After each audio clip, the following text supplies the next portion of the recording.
Alrighty, hey folks, welcome back to the Feroz Moto channel. Today we're talking about a question of why did I go NC versus getting an ND Miata?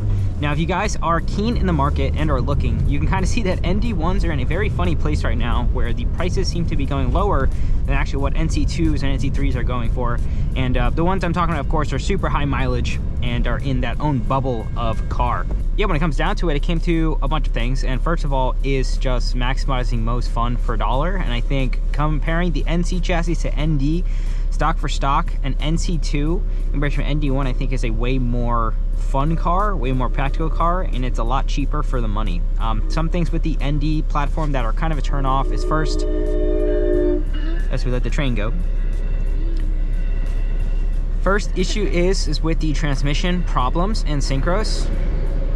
This car has been plagued with a bunch of transmission problems, and I know for some it might take like a boogeyman or some other things, but for me personally, I do not want to deal with such a headache.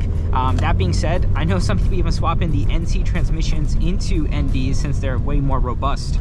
For me personally, purchasing this car, I wanted something that's way more old school and down to earth, and that comes to, I think, the NC. As I said in my other videos, the closer you can get to a newer car while still having all these old and analog feelings and sensations when it comes to all the touch points, all the feel, all the chassis sound, detonate, everything, just like that raw car experience. And I think that's great.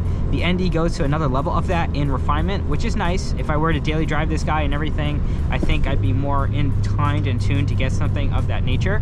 But for stock, for what I'm using this guy as a fun, you know, backroads weekend mountain cruiser, I think this gives a way more memorable and special experience.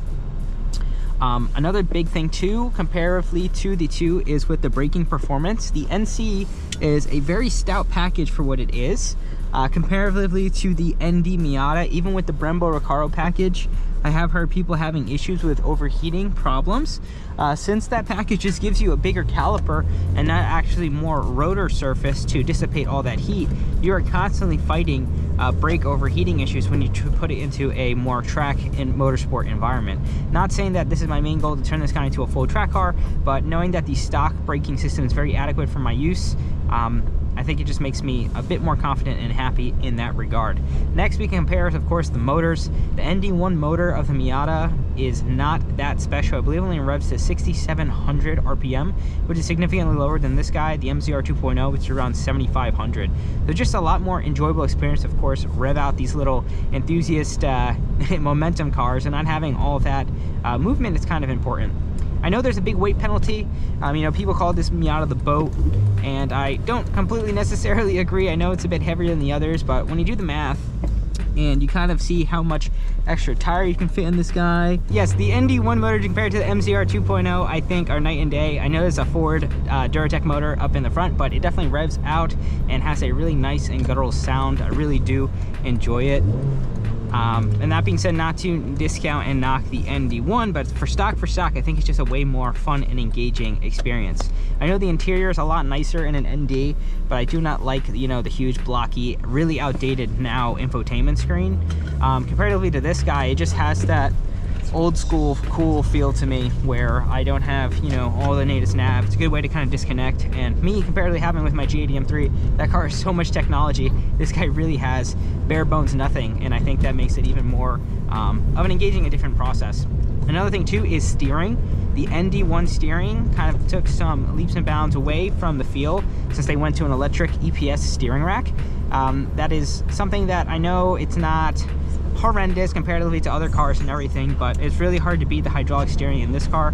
I know steering is lighter in all of them, and I think the best one to try would be, of course, the ND3. The ND3 prices are crazy. ND2 is just around there, and even so, I still think interior wise it's just not as fun to see that really dated huge stuck on screen up in the dash. I was thinking of putting my phone out here with a little mount to kind of replicate that or emulate that, but I'm really liking what I have here with my MagSafe mount in the back. Doesn't rattle, fits in a really good spot, not up in my view line.